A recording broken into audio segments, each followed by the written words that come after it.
चलिए दोस्तों, आज हम लोग 12th बायोलॉजी का चैप्टर 10 पढ़ने वाले हैं। इसमें हम लोगों का है चैप्टर का नाम मानव कल्याण में सूक्ष्म जीव। मानव कल्याण में सूक्ष्म जीव, इसका अर्थ ये है कि मानव के कल्याण का मतलब कि हम लोगों के उपयोग में सूक्ष्म जीव किस तरह से लाभदायक उपयोग होता है। तो आप लोग जैसा कि दैनिक जीवन में जान रहे हैं, सूक्ष्म जीवों का काफ़ी महत्व है हम लोगों के दैनिक जीवन में। जैसे दूध से दही बनना हो, या आपका ब्रेड का बनना हो, या इडली डोसा, ये कई सारी बातें हैं। तो चलिए इस चैप्टर का स्टार्ट करते हैं इसी के साथ। क्वेश्चन है घरेलू उत्पाद में सूक्ष्म जीव। तो निम्न उदाहरणों द्वारा यह स्पष्ट किया जाता है कि विभिन्न सूक्ष्म जीवों का योगदान विभिन्न घरेलू उत्पाद निर्माण में होता है। इस उत्पादन का उपयोग मानव द्वारा किया जाता है। यही बात है दोस्त जो भी आपको बताएं कि बहुत सारा एग्जाम्पल के द्वारा स्पष्ट किया जाता है। दूध से दही, ब्रेड, आप इडली डोसा कहिए, पनीर कहिए, योगर्ट है आपका दही बनना। तो ये सब हम एक बार पढ़ देते हैं दोस्त, यही हम लोगों का है। लैक्टोबैसिलस नामक बैक्टीरिया की क्रियाशीलता से दूध से दही का निर्माण होता है। ये तो हम आप लोग पहले से जान रहे थे। उसके बाद है सैक्रोमाइसीज सेरेवेसी नामक ईस्ट की क्रियाशीलता से स्टार्च कहिए या माल्ट से ब्रेड का, यानी वही ब्रेड का जो निर्माण होता है। और उसी के बाद आप इडली डोसा में दोस्त भी किसका यूज करते हैं, आप सूक्ष्म जीव का, चाहे वो कोई भी बैक्टीरिया हो। जैसे कि इसका नाम है आपका ल्यूकोनोस्टॉक या लैक्टोबैसिलस नामक सूक्ष्म जीव की क्रियाशीलता से हम लोग चावल से कहिए, इस सब के कारण हम लोग इडली डोसा बना लेते हैं। उसी तरह से आपका दूध से पनीर का भी आप निर्माण कर सकते हैं। जैसे पेनिसिलियम रोक्यूफोर्ट्स या लैक्टोबैसिलस नामक सूक्ष्म जीव की क्रियाशीलता से दूध से दही बन जाता है। और स्ट्रेप्टोकोकस थर्मोफिलस या लैक्टोबैसिलस नामक बैक्टीरिया से क्रियाशीलता से दूध से योगर्ट का मतलब दही की तरह होता है दोस्त। तो ये सब हम लोग पांचों जो कर सकते हैं। तो ये उपयोग था मानव कल्याण में सूक्ष्म जीवों का, हम लोगों का उपयोग था। आगे बढ़ते हैं। अब अगला ये था हम लोगों के दैनिक जीवन में। आप लोग को ये याद रखना है, बैक्टीरिया का नाम भी याद रखना होगा, जिसमें से भी 5 आप लोगों को बताएं। तो आपको ऐसा नहीं कि वीडियो देख के छोड़ना है, आपके मन में रिवीजन मेन इसका है। रिवीजन इज द की, यही हम लोगों का चाबी है रिवीजन।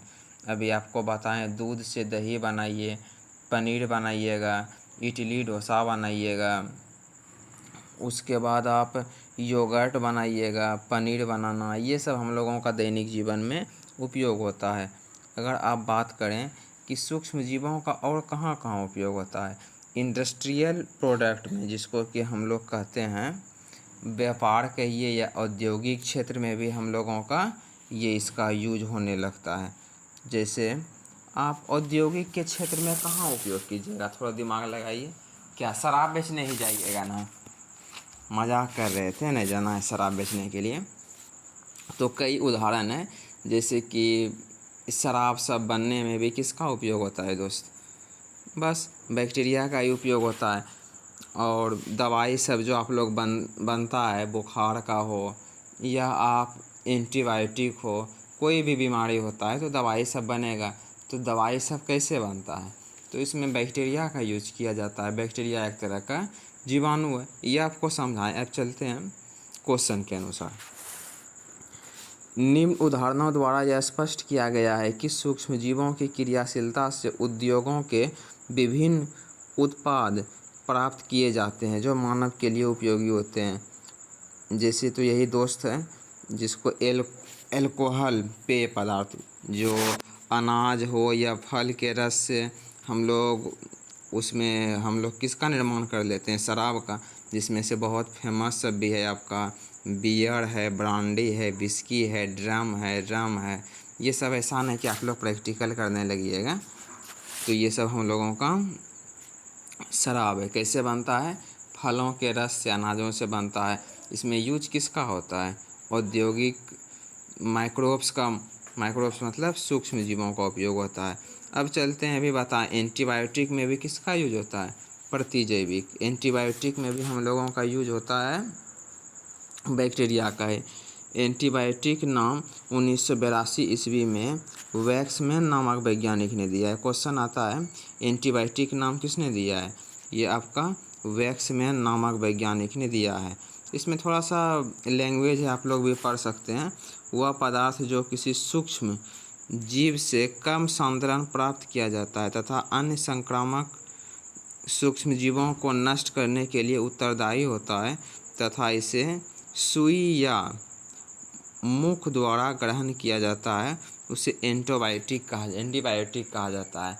इसका मतलब ये हुआ दोस्त कि जो हम लोगों के शरीर में कोई इफेक्ट पड़ जाता है, कोई गलत वायरस घुस गया, अब उस वायरस को हम डिस्ट्रॉय करने के लिए कुछ हम सुई के द्वारा या फिर मुख से कुछ हम खाते हैं जो सांद्रण में कम रहता है, लेकिन हमारे बॉडी को प्रोटेक्ट करता है और वैसे जीवों को जो हानिकारक है उसको नष्ट करता है। उसे ही हम लोग क्या कहते हैं?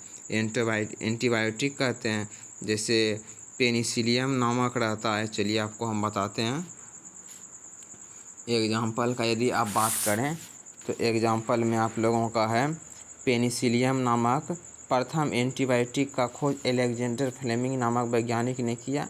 इन्होंने एंटीबायोटिक की प्राप्ति पेनिसिलियम नोटाटम नामक कवक से किया। ये सब अब देखिए नाम है, थोड़ा सा आप लोग ध्यान में रखिएगा। पेनिसिलियम नोटाटम नामक कवक से किया था। पेनिसिलियम नामक कवक का खोज किसने किया? अलेक्जेंडर फ्लेमिंग ने किया था। और उसके बाद ये ध्यान देना है कि पेनिसिलियम क्राइस्टोजिनम नामक कवक से भी पेनिसिलियम नामक एंटीबायोटिक प्राप्त होता है। आएगा कि एंटीबायोटिक कहाँ से आपका प्राप्त होता है, तो कई स्रोत है इसका। तो चलिए अब हम लोग आगे बढ़ते हैं। ऑर्गेनिक एसिड या एंजाइम्स किसे कहते हैं? ध्यान दीजिएगा दोस्त, यहाँ दो चीज़ है, ऑर्गेनिक एसिड है और एगो आपका एंजाइम्स है। ऑर्गेनिक एसिड है और एगो आपका एंजाइम्स है। तो एंजाइम्स पे भी आप लोगों को ध्यान देना है। तो आगे बढ़ते हैं हम लोग। ऑर्गेनिक एसिड, और ऑर्गेनिक का मतलब कार्बनिक होता है। जैसे कि एस्परगिलस नाइगर नामक कवक की क्रियाशीलता से सिट्रिक एसिड, जबकि एक्टोबैक्टीरिया एसिटिक नामक बैक्टीरिया की क्रियाशीलता से एसिडिक एसिड प्राप्त होता है। इसमें एक कवक का नाम है दोस्त, इस कवक से आप याद रखिएगा, एस्परजिलस नाइगर। एस्परजिलस नाइगर नामक कवक से हम लोगों को दोनों चीज़ मिलता है क्रियाशीलता से, सिट्रिक एसिड, और जबकि दूसरा जो है उससे हम लोगों को एसिटिक एसिड मिल जाता है।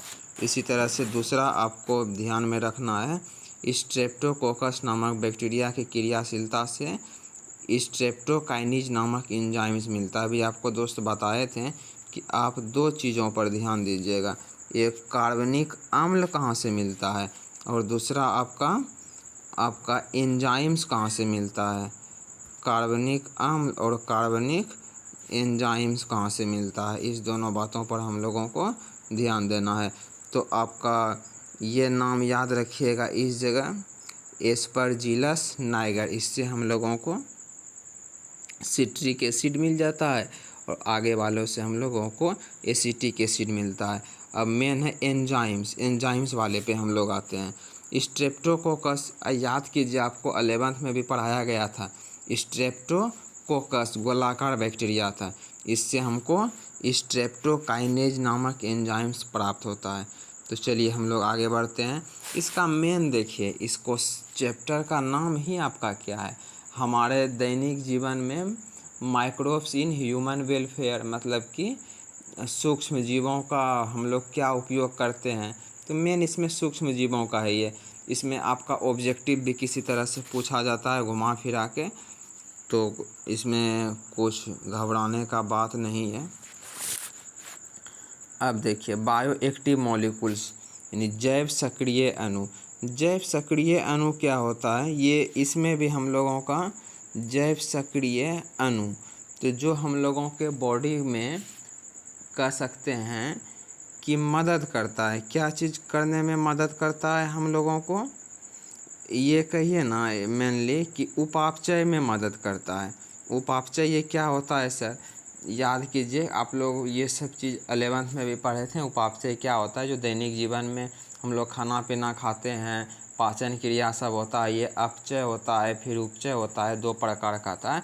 छोटे छोटे जीव आपका मिलकर बड़े का निर्माण कर लेता है, बड़े एवं जटिल पदार्थ का, और जटिल पदार्थ फिर टूटकर सरल पदार्थ में, वही अपचय और उपचय होता है। आप लोगों को 11th में भी पढ़े थे। चलिए कोई बात नहीं है। चलिए हम लोग बायो एक्टिव मॉलिक्यूल्स।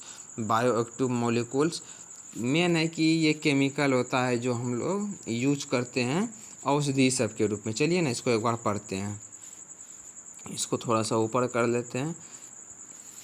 देखिए बायोमोलिकुल्स क्या होता है, वह रसायन जिसका उपयोग हम औषधि के रूप में करते हैं, जिसके अंतर्गत हमारे शरीर के उपापचय को नियंत्रण करता है, इसे ही बायो एक्टिव मॉलिक्यूल्स कहते हैं। बायो एक्टिव मॉलिक्यूल्स, तो यही हम लोगों का क्या था, बायो एक्टिव मॉलिक्यूल्स था। तो बायो एक्टिव मॉलिक्यूल्स आप लोग समझ गए होंगे, जो हमारे मदद करता है उपापचय में। इसी तरह से 2 तरह का ये होता है, जैसे हम लोग कहते हैं साइक्लोप्रोपेन, साइक्लोस्पेरिन ए, यह अंग प्रत्यारोपण के दौरान प्रतिरक्षी तंत्र को दमन करता है, तथा ट्राइकोडर्मा पॉलीस्पोरम नामक कवक प्राप्त किया जाता है। इस जगह अंग प्रत्यारोपण, इसमें जो हम लोगों के शरीर में कोई एंटीवायरस सब रहता है, जो उसी का ये क्या कर देता है, दमन कर देता है। ये साइक्लोपेरिन ए जो है, हम लोगों के शरीर में जो कोई इफेक्टेड वायरस आ जाता है, उसी का दमन कर देता है। और ये किससे, तथा ट्राइकोडर्मा पॉलीस्पोरम, इसी कवक से ये क्या होता है, आपका प्राप्त होता है। क्वेश्चन ये भी पूछ सकता है आपसे कि ट्राइकोडर्मा पॉलीस्पोरम नामक कवक प्राप्त होता है, किससे प्राप्त होता है, तो आपको यही ध्यान देना होगा कि ये साइक्लोपोरिन ए है। अब दूसरा है स्टेटिन है, यह रक्त में कोलेस्ट्रॉल के मात्रा को कम करता है, तथा इसकी प्राप्ति के लिए मोनस्कस परस्यूस नामक कवक की क्रियाशीलता से होता है। इसमें ये ध्यान क्वेश्चन नॉर्मली आता है कि कोलेस्ट्रॉल के मात्रा को कम कौन करता है, ये कौन करता है, स्टेटिन करता है, स्टेटिन करता है। आपको इस जगह यही याद रखना है कि इसकी मात्रा को कम कौन करता है। ये आपका बायोमोलिकुल्स, बायोमोलिकुल्स इसका ध्यान देना है। ये बायोमोलिकुल्स क्या करता है, औषधि के रूप में उपयोग करते हैं, जो हमारे शरीर के दैनिक क्रियाओं में मदद करता है।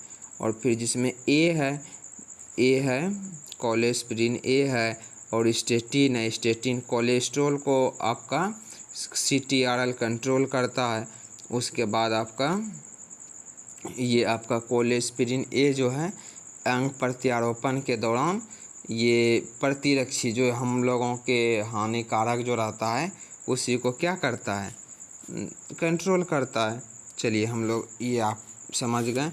अब अगला आ गया है माइक्रोब्स इन स्वेट ट्रीटमेंट। ये तो बताने का भी ज़रूरी नहीं है दोस्त, आप लोगों को चैप्टर 16 में ऑलरेडी बता चुके हैं।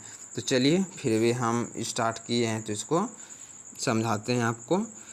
नगर निगम के बेकार पदार्थ जो मानव मल सहित होते हैं उन्हें सुएग कहते हैं। पहले सुएग होता क्या है ये समझें। तो सुएग हम लोग क्या किसको कहते हैं, वाहित मल। सुएग वाहित मल, अरे यही क्या बोलते हैं इसको, वाहित मल। कूड़ा करकट सब जो होता है ना, नगर निगम, इसी सब को क्या कहते हैं, वेस्ट प्रोडक्ट को, इसी को हम लोग सुएग कहते हैं। यही है, नगर निगम के बेकार पदार्थों जो मानव मल सहित होते हैं, मतलब मानव मल मूत्र सब होता है, उसे हम लोग सुएग कहते हैं। इससे अधिक मात्रा में कार्बनिक पदार्थ एवं सूक्ष्म जीव, उसमें बहुत सारा बैक्टीरिया सब रहता है, तो वही दिया गया है। सुएग में उपस्थित सूक्ष्म जीव रोग कारक होते हैं, तो इसके प्रभाव से जल जनित रोग होता है। अब वो आप ही लोग सोचिए कि वो जब कप गंदा सब है, उससे ऑलरेडी बीमारी सब तो होगा ही। आप लोग भी समझदार हैं, ऐसा नहीं कि समझदार नहीं है, अब इतना समझदार हो गए हैं। चलिए हम लोग इसी में आगे बढ़ते हैं। सुएग में उपस्थित सूक्ष्म जीव रोग कारक होते हैं, अतः इसके प्रभाव से जल जनित रोग होते हैं, ये समझ लिए थे आप। अतः जल को सुएग रहित बनाने के उपाय को सुएग ट्रीटमेंट कहते हैं। मतलब कि उसको हम लोग क्या कहते हैं, जल को फिर आप प्योर कीजिए, उसी को हम लोग क्या कहते हैं, सुएग ट्रीटमेंट कहते हैं। यह सुएग ट्रीटमेंट या मशीन या यंत्र के माध्यम से, कहने का अर्थ क्या है कि आप उसको प्योर कर दीजिए, आप यंत्र से कीजिए या तो आप किसी और प्रोसेस से कीजिए, तो उसी को हम लोग क्या कहते हैं, मतलब सुएग ट्रीटमेंट प्लांट कहते हैं। जैसे कि आप लोग के अगल बगल में देखते होंगे सप्लाई वाटर सब आता है, तो वही सब संयंत्र लगा हुआ है जिसके कारण वो प्योरीफाई हो जाता है। तो चलिए हम लोग प्राइमरी सुएग ट्रीटमेंट देखते हैं। ये दो प्रकार के होते हैं, प्राइमरी भी होते हैं और सेकेंडरी होते हैं। एक भौतिक प्रतिक्रिया होता है और एक जैविक भी होता है। चलिए ना एक एक करके हम लोग समझते हैं। प्राइमरी सुएग ट्रीटमेंट क्या है, यह एक भौतिक प्रतिक्रिया है जो प्राथमिक टंकी के तल में बैठने, छानने और जल घुमाव के कारण बड़े बड़े कार्बनिक बेकार पदार्थ बाहर निकाल दिया जाता है। इसमें ध्यान रखिएगा एक ही टंकी होता है और उसमें जो हम घुमाएंगे उसके जल को, तो वो कूड़ा करकट जो सब होता है ना, तो वो ऊपर आ जाता है और ऊपर आने के बाद उसको हम लोग क्या करते हैं, निकाल देते हैं, जिसके कारण हमारा जल क्या होता है, फिर भी ठीक ठाक हो जाता है। ऐसा नहीं पूरा प्योर हो जाता है, लेकिन जो बाहित मल सब है घुमाने के बाद क्या होता है, ये ऊपर की तरफ आ जाता है। अब हम लोग आते हैं किस पर, सेकेंडरी पर। यह एक जैविक, वो आपका कौन सा था, ध्यान दीजिएगा, भौतिक था यहाँ पे, और ये आपका कौन सा है, जैविक है। वह जैविक प्रक्रिया, यह एक जैविक प्रक्रिया है। इसमें एक टंकी और बाहित वायवीय टंकी की आवश्यकता होती है। इसमें दो टंकी होता है, ये रखिए ना, ताकि छोटे छोटे कार्बनिक बेकार पदार्थ द्वितीय टंकी के तल में बैठ जाते हैं और वह छान जाते हैं और शेष बचे वाटर को वायवीय या वायुवीय लिखा गया है, वायवीय टंकी में पहुंचकर सूक्ष्म जीवों और उसके कार्बनिक बेकार पदार्थों को अपघटित होने में जल को शुद्ध बना सके। इसका मोटा मोटी कहानी ये ध्यान दीजिएगा, इसमें दो गो टंकी होता है। इसमें क्या होता है, दो टंकी हुआ तो जो गंदगी सब होता है वो टंकी के तल में बैठ जाता है और उसको छान के हम क्या करते हैं, दूसरे टंकी में डाल दिए। फिर से समझिएगा, दो टंकी में है, एक जान रहे हैं पानी ऑलरेडी वो क्या है, वाटर गंदा है, अब उसको हम दूसरे टंकी से कनेक्ट कर दिए, तो वो गंदगी सब नीचे जब बैठा तो मेन है कि छान के किस में दे दिए हैं, दूसरे टंकी में दिए। अब उसमें हम क्या करते हैं, कार्बनिक पदार्थ मिलाएंगे और कार्बनिक पदार्थ मिलाने के बाद वो क्या हो जाएगा, ठीक हो जाएगा। वही आपका सेकेंडरी सुएग ट्रीटमेंट था। अब हम लोग आगे बढ़ते हैं।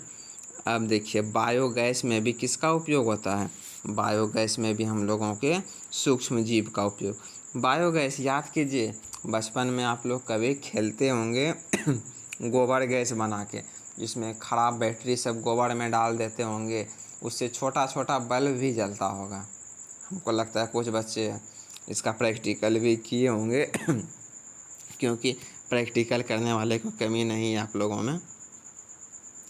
और चलिए ना इसमें स्टार्ट करते हैं। बायोगैस में मेनली मीथेन होता है, जिसमें 50 से 70% मीथेन है, 35% तक कार्बन डाइऑक्साइड होता है, 1 से 5% तक हाइड्रोजन होता है तथा काफ़ी कम मात्रा में H2S पाए जाते हैं ये सब भी रहता है। यानी कि मेन है कि बायोगैस में भी किसका यूज होता है, बायोगैस में भी आप लोगों का यूज होता है मेनली कह सकते हैं कि सूक्ष्म जीव का। इस चैप्टर में ध्यान ये सबको रखना है कि हम किसका उपयोग बता रहे हैं, सूक्ष्म जीव का। इसमें भी मेन 3 पार्ट होता है, एक होता है अपघटन होता है, एक होता है एसिडोजेनेसिस होता है, एक होता है मीथेनोजेनेसिस। आपको बताएंगे ये तीनों आप लोगों को, ये सभी भी टेंशन नहीं लीजिएगा, यहाँ आपका है। इससे पहले हम लोग ऊपर समझ लेते हैं। इसमें वो ऐसा प्रक्रिया है कि ये बेलनाकार होता है, इसका 15 फीट तक गहराई होता है और इसमें से ढक्कन रहता है। और इस सब में क्या करते हैं, हम जैविक पदार्थों को इसमें डाल देते हैं। जैविक पदार्थों को डालते हैं यानी कि इसका जो निर्माण होता है ना, ये कहिए ना गोबर सबसे होता है, नहीं जैविक भौतिक पदार्थों से नहीं, जैविक पदार्थों से होता है। इसमें गोबर आप देते हैं और गोबर जो बच जाता है ना उसके बाद, तो आप उसका उर्वरक के रूप में भी क्या करते हैं, उसका उपयोग करते हैं। तो ये सब है। तो चलिए एक बार पढ़ देंगे ना तो आप लोग भी समझ जाइएगा, और ये PDF आप लोगों के ग्रुप में शेयर कर देंगे, डोंट वरी। बायोगैस उत्पादन के लिए भारत में भारतीय कृषि शोधक संस्थान तथा खादी ग्रामीण उद्योग योजना में एक बायोगैस प्लांट विकसित किया गया है। तो ये सब लैंग्वेज है, ये सब कोई विशेष नहीं है, ये सब आप अपने मन से खाली ध्यान देना है। लिख भी दीजिएगा, भारत में कृषि शोध द्वारा खादी और ग्रामीण उद्योग योजना एक प्रकार से बायोगैस प्लांट। नहीं भी लिखिएगा तो सब नहीं है, मेन जो है नीचे है 3 वो, अपघटन है, एसिडोजेनेसिस है, मीथाइलोजेनेसिस है।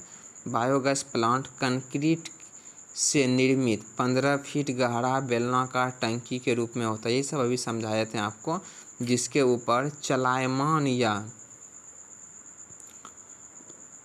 सचल ढक्कन होता है। इसमें एक छिद्र पाया जाता है, उससे होकर एक पाइप को जोड़ दिया जाता है ताकि बायोगैस का सप्लाई नज़दीक के घरों में किया जा सके और इसका उपयोग खाना पकने, लाइट जलाने में भी किया जा सके।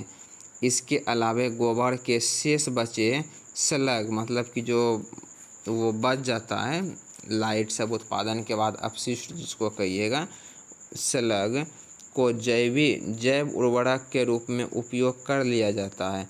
अतः बायोगैस उत्पादन के लिए गोबर फॉर्म हो, गोबर तो चाहिए ही मेनली, उसके बेकार कचरे, खरपतवार, वाटर आदि कच्चे माल की तरह उस टैंक में उपयोग किया जाता है। तो इसका मेन आप लोगों को पहले ही बताए थे, ये क्या है आपका भौतिक नहीं कह सकते हैं, जैविक है। इसमें ये जो यूज कीजिएगा ना, यूज करने के लिए आप मेन तो गोबर है ही, कीचड़ सब भी दे दीजिएगा तो भी इस सब से क्या होता है, बायोगैस निकलता है। ये एक प्रकार का संयंत्र है, इससे पंखा टीवी भी आप चला सकते हैं। अरे जब यही सोचिए ना, गोबर था ना, गोबर मतलब कि एक बोतल कट कर लीजिएगा और उसमें बैटरी दे दीजिएगा 3-4 गो बोतल कट करके गोबर में बैटरी दे के उससे वायर कनेक्ट करके, और आप यदि बल्ब जलाइएगा ना, छोटा सा बल्ब, तो वो बल्ब जल जाता है। तो यही यदि बड़ा आप इंडस्ट्री के तरह बनाइएगा तो आप इसका यूज करके बड़ा चीज़ चला सकते हैं। ऐसा नहीं फैक्ट्री चला सकते हैं उसके लिए, और बहुत ज़्यादा ज़रूरी होता है। इसमें 3 गो मेन है। एक अपघटन है। अपघटन क्या होता है, इस पे ध्यान दीजिए आप लोग।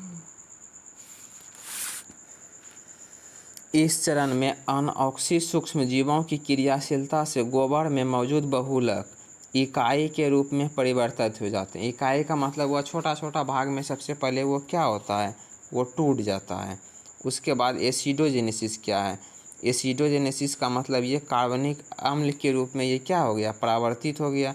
फिर मेथाइनोजेनेसिस का मतलब ये हुआ कि ये परिवर्तित होकर बायोगैस या गोबर गैस के रूप में कर देता है। फिर से एक बार समझिए कि इसका हम लोगों को ये मेन 3 गो है। अपघटन है, अपघटन में ये सबसे पहले छोटे छोटे पदार्थों में टूट जाता है। इसमें याद क्या रखना है आपको, इसमें याद ये रखना है कि ये इस जगह आपको ये अनऑक्सी सूक्ष्म जीव है। और इसमें दूसरे बात में ये रखिएगा, सूक्ष्म वाले सूक्ष्म जीव प्रति इकाई को कार्बनिक अम्ल के रूप में, इसमें कार्बनिक अम्ल है और इसमें तो डायरेक्ट आपका निर्माण ही कर देता है। तो ये 3 पॉइंट आप लोगों को ध्यान में रखना था। अब उसके बाद है आप लोगों का जैव नियंत्रक कारक के रूप में सूक्ष्म जीव। जैव नियंत्रक कारक के रूप में सूक्ष्म जीव। जैव नियंत्रक, इसका मतलब समझिए, जैव नियंत्रक जिसको कि हम लोग कहते हैं जैविक नियंत्रण। जैविक नियंत्रण का मतलब ये है कि बहुत सारा, जैसे कि हम लोगों को पेड़ पौधा है, क्या इसके भी नियंत्रण में हम लोगों का ये मदद करता है। कितना देर का आप लोगों का 26 मिनट का हुआ है, आप लोगों का 12 से 13 पेज है। चलिए ना, कम से कम हम लोग 10 पेज पढ़ लेते हैं, उसके बाद जो है 2-3 पेज है आपका एनसीईआरटी का क्वेश्चन आंसर है, तो टेंशन नहीं लेना है, वो भी आप लोग समझ जाइएगा। तो सबसे पहले हम लोग थोड़ा सा हम लोग पढ़ लेते हैं। हम लोग कहाँ तक पढ़े हुए थे, चलिए इसी जगह थे, microbes as bio control agent, मतलब जैव नियंत्रण कारक के रूप में सूक्ष्म जीव। तो चलिए हम लोग स्टार्ट करते हैं। वह जैविक संरचना जो हमारे फसल को नष्ट करता है उसे हम लोग पिष्ट या पीड़क कहते हैं। पीड़क का मतलब कि जो हमारे फसल को काट के क्या करता है, खराब करता है, उसे कि हम लोग क्या कहते हैं, उसे हम लोग पीड़क कहते हैं, पिष्ट कहते हैं। ध्यान दीजिएगा दोस्त, कई बार अभी आपका पीड़क ही यूज किया गया, मतलब पिष्ट यूज किया गया होगा। आप लोग टेंशन नहीं लेना है। पिष्ट का मतलब पीड़क, 1-2 बार बोलिए। पिष्ट का मतलब पीड़क, पिष्ट पीड़क, पिष्ट पीड़क। अब वो पीड़क है तो ये क्वेश्चन क्या है, जैव नियंत्रक उस बेचारे पीड़क से हम लोगों को, बेचारा क्या कहिएगा, वो नष्ट करता है, तो उस पीड़क से हम लोगों को क्या करना है, पीड़क से बचाव करना है। कैसे बचाव करेंगे वो सारा चीज़ें भी हम लोग पढ़ेंगे। इस टॉपिक से कन्फर्म रहिए कि एक या दो क्वेश्चन ज़रूर बनेगा, इसी टॉपिक से बनेगा। ये आपका ज़्यादा इम्पोर्टेंट है, इस पे थोड़ा विशेष फोकस आप लोग कीजिए। फसल को बचाने के लिए पिष्ट, पीड़क को नष्ट करने वाला जैविक या अजैविक संरचना होता है, जिसे पिस्टेसाइड कहते हैं। पिस्टेसाइड किसको, जो पिष्ट को मारा, पिस्टेसाइड, पिष्ट को मारने वाला को क्या कहिएगा, पिस्टेसाइड। पिष्ट को मतलब पीड़क को मारने वाले को। पीड़क को 2 तरह से मारा जा सकता है, एक है रासायनिक पीड़कनाशी, दूसरा क्या है, जैविक। ये आपका 1 नंबर हो गया, ये आपका 2 नंबर। 1 नंबर है केमिकल, जिसको कि हम लोग केमिको पेस्टिसाइड और बायो पेस्टिसाइड। तो चलिए ना, हम लोग ये तो जानते ही होंगे। ये केमिकल वाला जो है तो ये हमारे धरती को, ज़मीन को क्या करेगा, लाभदायक पहुँचाएगा या हानिकारक होगा। अब जो रसायन का यूज कीजिएगा तो ये कन्फर्म है हमारे ज़मीन को क्या करने वाला है, नुकसान ही पहुँचाने वाला है। तो आप लोग इतना तो ज़रूर समझदार हैं कि ये रसायन वाले का हमको यूज नहीं करना है रे बाबा। चलिए हम लोग आगे बढ़ते हैं, पढ़ते हैं ना। रसायन पीड़कनाशी मुख्यतः रासायनिक उत्पत्ति वाला होता है, जिसके उपयोग से मिट्टी प्रदूषित होते हैं और भविष्य में यह मिट्टी का उर्वरक क्षमता समाप्त कर देता है। यही बात आप लोग को समझाए थे।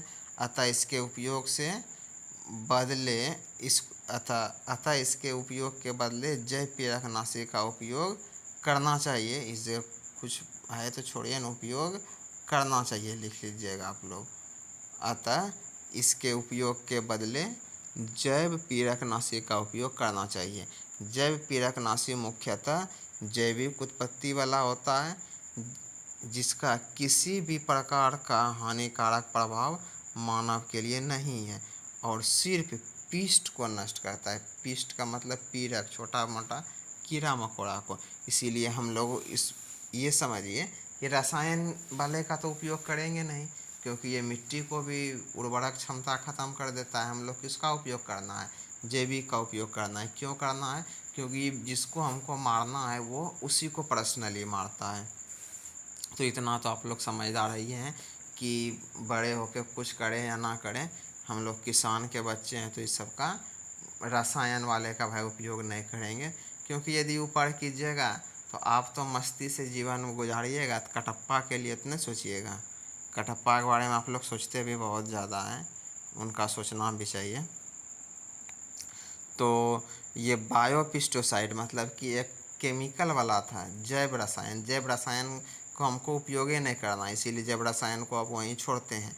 अब हम लोग किस में? जैव पीड़कनाशी में आए। जैव पीड़कनाशी कई प्रकार का? 2 प्रकार का जैव पीड़कनाशी, 2 प्रकार का। एक है आपका जैव खरपतवार और जैव कीटनाशी। ध्यान दीजिएगा, आपको बोल रहे हैं यहाँ से क्वेश्चन कन्फर्म है, एक तो रहेगा ही, हो सकता है 2 भी रह जाए। हम लोग 2 प्रकार के बायोपेस्टिसाइड मतलब कि इसको हम लोग नष्ट करेंगे पीड़क को। तो पीड़क को नष्ट करने के लिए 2 प्रकार से, एक जैव खरपतवारनाशी और जैव कीटनाशी। खरपतवार का मतलब क्या? वही फसल के रूप में होता है। फसल के रूप में जो फसल को दिक्कत देता है, लेकिन होता वो क्या है? फसल के ही रूप में, फसल के अगल बगल में हो गया, अब वो फसल को दिक्कत देगा बढ़ने में, उसी को हम लोग कहते हैं खरपतवार। फसल मतलब फसल के बगल में जो होता है, जैसे धान सब आप लोग जानते होंगे, धान सब में भी घास बहुत हो जाता है, उसी घास को हम लोग क्या कहेंगे? खरपतवार कहते हैं। तो चलिए हम लोग आते हैं खरपतवार को पढ़ते हैं, जिसका इंग्लिश होता है बायो हर्बिसाइड।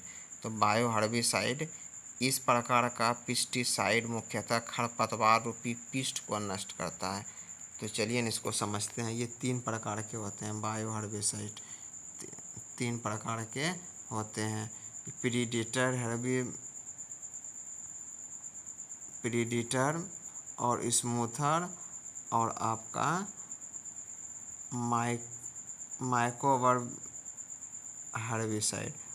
हर्बिसाइड। ये प्रीडेटर हर्बिसाइड है, स्मूथर क्रॉप है और माइको हर्बिसाइड, ये 3 को आपका नाम है। तो चलिए हम लोग आगे बढ़ते हैं, एक एक करके हम लोग तीनों को समझेंगे, तब फिर ये भाई जी के पास आएंगे। कौन वाला? जैव कीटनाशी। देखिए, जैव खरपतवार का मतलब वो खरपतवार को नष्ट करेगा, और दूसरा है जैव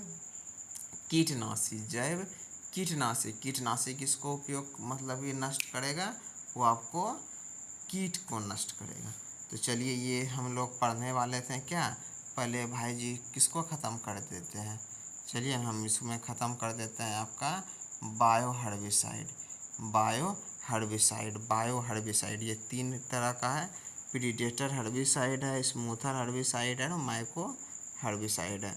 इसमें क्या करता है, यह शाकाहारी कीड़े के रूप में होता है, यानी खरपतवार को हमको नष्ट करना है। ध्यान दीजिए, खरपतवार को हमको नष्ट करना है। प्रीडेटर में ये आपका ये कीड़ा ही होता है, ये कीड़ा होता है जो खरपतवार को ख़त्म कर देता है।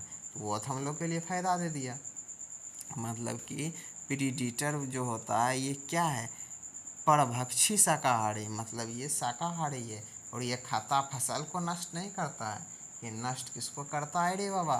केवल और केवल ये नष्ट करेगा खरपतवार को। तो यही प्रीडेटर में आपका एक खरपतवार को नष्ट करने वाला वो किस मतलब इंसेक्ट है, जैसे में आपको याद रखना होगा कोलचेनियल इंसेक्ट है।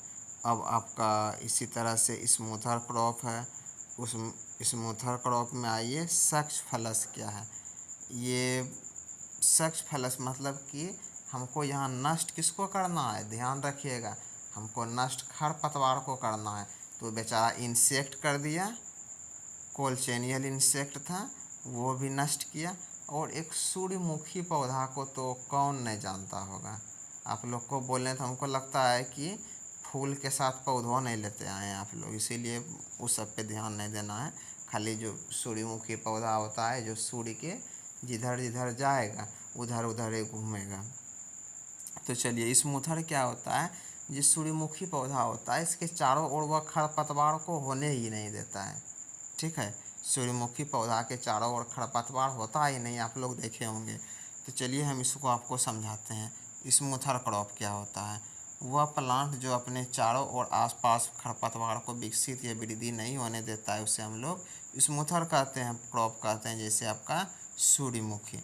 चलिए माइक्रो हर्बिसाइड में आते हैं। ये कवक रूपी पीड़कनाशी यानी कवक की तरह होता है, और जो केवल दूधेला खरपतवार को नष्ट करता है। ये दूधेला खरपतवार क्या होता है सर?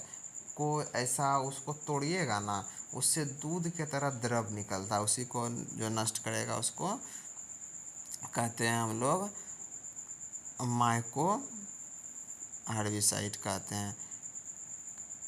जैसे कि आपको याद रखिएगा, फाइटोफ्लोरा आप लोगों को एगो याद रख लेना है, फाइटोफ्लोरा पाल्मिवोरा। तो ये आपका है, यानी कि ये तीनों प्रोसेस से हम लोग किसको नष्ट करते? तीनों से हम लोग खरपतवार को ही भाई नष्ट किए हैं। इसमें हम तीनों से खरपतवार को ही नष्ट किए हैं।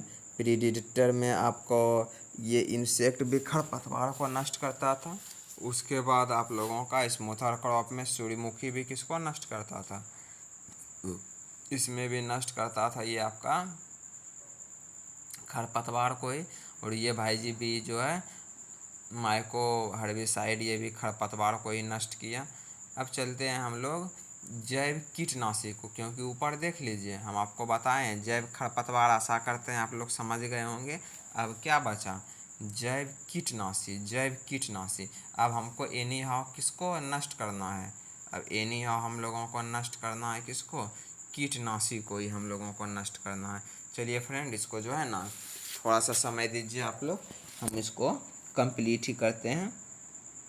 टेंशन नहीं लेना है, ज़्यादा से ज़्यादा हमको लगता है 1 घंटे का वीडियो होगा।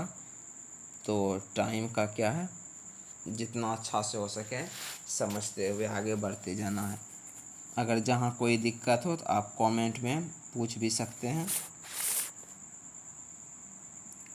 चलिए हम लोग अब आगे बढ़ते हैं। आप लोगों को बताए थे अब हम कीटनाशी को, वह जैव पीड़कनाशी जो कीट रूपी पिष्ट को, मतलब कीटाणुओं के रूप में जो आपका पीड़क होता है उसे ही नष्ट करते हैं। उसे हम लोग क्या कहते हैं? बायो इंसेक्टोसाइड कहते हैं। तो हम यहाँ किसको नष्ट करेंगे? जैव कीटनाशी को नष्ट करेंगे। और ये भी 3 प्रकार के होते हैं। एक होता है परभक्षी होता है, एक परजीवी होता है, और फिर एक होता है प्राकृतिक जैव कीटनाशी। तीनों को समझेंगे हम लोग। तो सबसे पहला है आपका ये बड़े आकार वाला एनिमल होता है जो कीट रूपी पिष्ट को नष्ट कर देता है, यानी कि करेगा नष्ट ये आपको किसको? पीड़क को ही, मतलब कि पीड़कनाशी को ही, कीट को ही। लेकिन ये होता बड़ा है तो छोटे वाले को ख़त्म कर देता है। जैसे कि आपका ड्रैगन फ्लाई एक प्रीडेटर है जो मच्छर रूपी पिष्ट को खाकर समाप्त कर देता है। तो ये मच्छर रूपी जो है ये हमारे फसल को नष्ट करता है। तो ये आपका जो बड़ा वाला है तो ये हमारे लिए क्या हो गया? प्रॉफिट हो गया। तो एक तरह से हम किसको नष्ट कर दिए? यहाँ जो हम लोगों के लिए हानिकारक था जैव कीटनाशी यही था। बी नंबर है परजीवी या रोगाणु। ध्यान दीजिएगा, हम चैप्टर है सूक्ष्म जीव, तो सूक्ष्म जीव से ये सारा आपका रिलेटेड है। चाहे आप जो भी कीजिए इस सब में आपका मेन किसका काम आता है? सूक्ष्म जीव का ही आता है। जैसे परजीवी जिसको कि रोगाणु हम लोग कहते हैं। इसमें सूक्ष्मजीव जैव कीटनाशी के रूप में उपयोग किए जाते हैं, जबकि सूक्ष्मजीव परजीवी के तरह कार्य करता है और कीट रूपी पिष्ट को पोषण जीव के रूप में कार्य करता है। अतः ऐसे कीट में सूक्ष्मजीव द्वारा रोग उत्पन्न हो जाता है और अंत में पोषी जीव या कीट मर जाते हैं। हम जान रहे हैं आप लोगों को ये समझ में नहीं आया, हम आपको समझाते हैं कि ये परजीवी क्या है और सर सूक्ष्मजीव क्या है। ये सूक्ष्मजीव ऐसे होते हैं कि जो कीटाणु हम लोगों के फसल को हानिकारक पहुंचाते हैं, ये सूक्ष्मजीव उसी को पोषण देता है। पोषण का मतलब आओ ना भाई हमें खाओ तुम्हारा पेट भरेगा। फिर से समझिएगा, हमको यहाँ मारना है किसको, कीड़ा को। वैसे कीट को जो हमारे फसल के लिए क्या होता है, हानिकारक होता है। तो ये सूक्ष्म जीव ऐसा है, वो हानि नहीं पहुंचा रहा है, पहले भी समझिए। वो है सूक्ष्म जीव, पौधे में है, पौधे को वो कुछ नहीं करता है, पौधा जैसे जीना है जो जियो, तो पौधे के लिए टेंशन नहीं है। लेकिन जब वहाँ कीड़ा आया पौधे को काटने के लिए, तब उस कीड़ा को बोलता है सूक्ष्म जीव, आजा आजा, बुलाया, वो खाया, कीड़ा भी मस्त हो गया।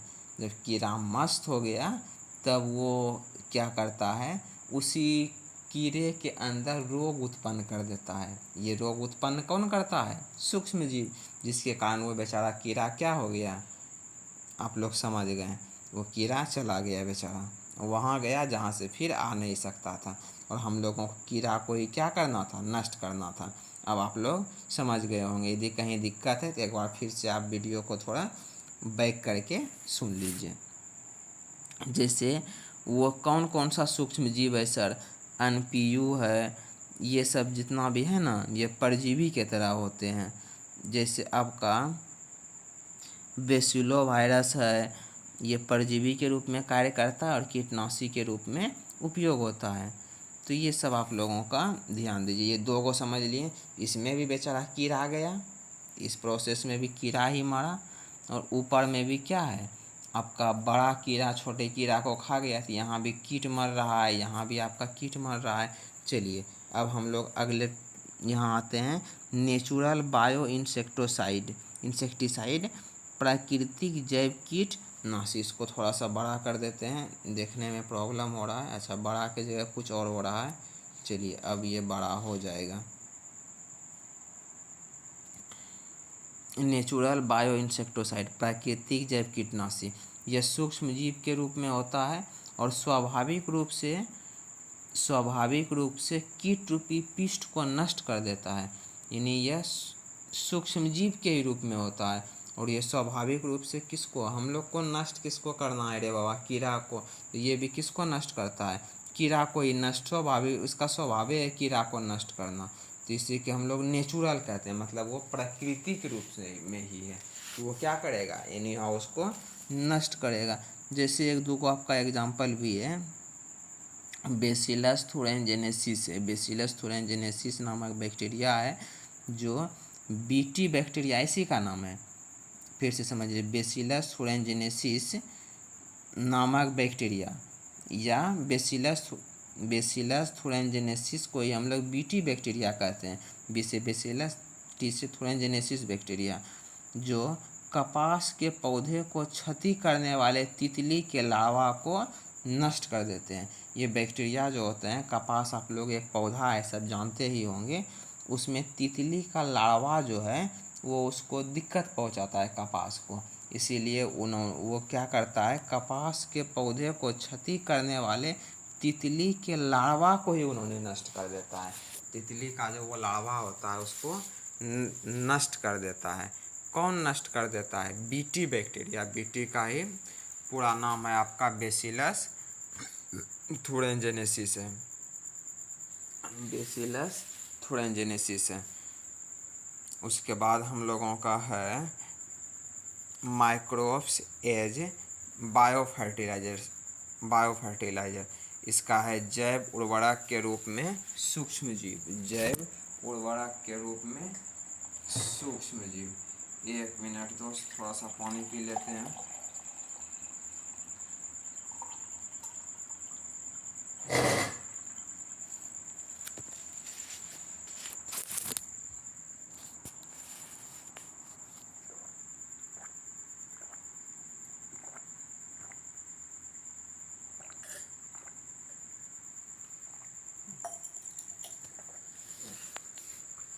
चलिए आगे बढ़ते हैं हम लोग।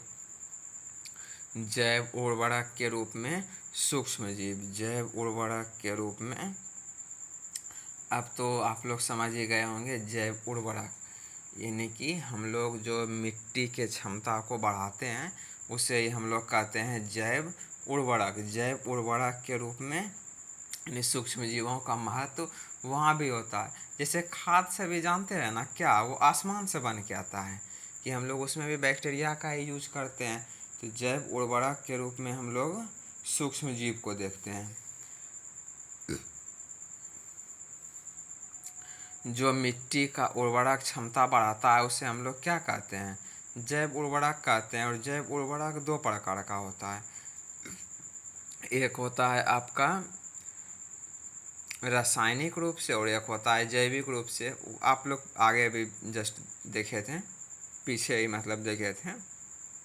ये आपका जैविक रूप से भी होता है और आपका रासायनिक रूप से भी होता है, रसायन और जैविक। तो रसायन तो जान ही रहे हैं कि ये बेचारा जो है हानिकारक प्रभाव डालेगा, कुछ दिन बाद ज़मीन बंजर हो जाएगा। वही ये देखिए ना, पढ़ देते हैं हम एक बार।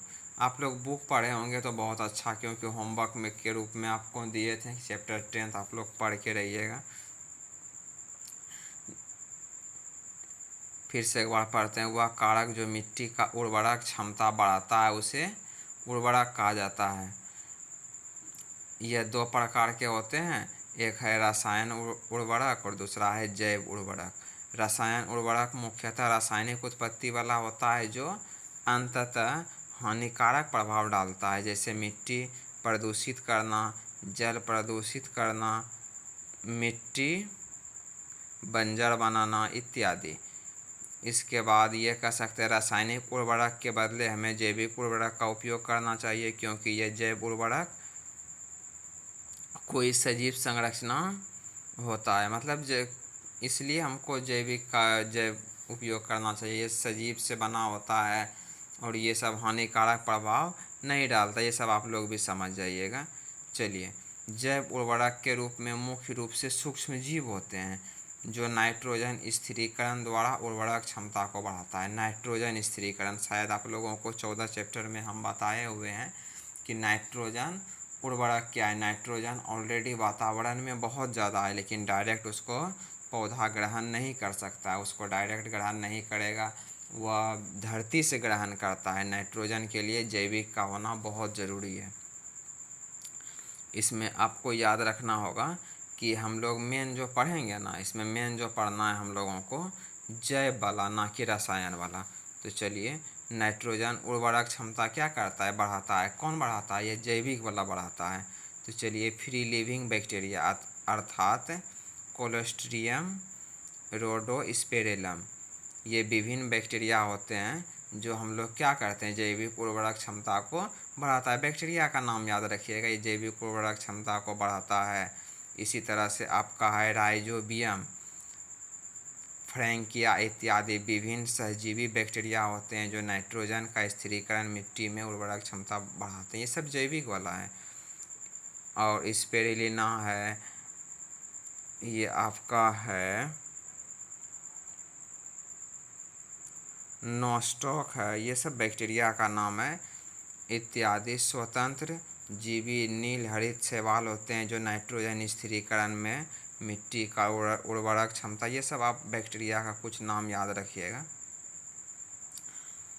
और आपका है ओजेला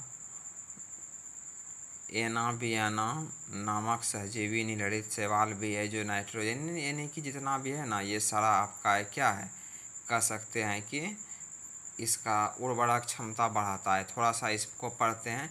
माइकोराइजा, माइकोराइजा क्या है, ये बड़े बड़े विकसित पौधा के जड़ों अथवा कवक जाल के बीच स्थापित सहजीवी संबंध को माइकोराइजा कहते हैं।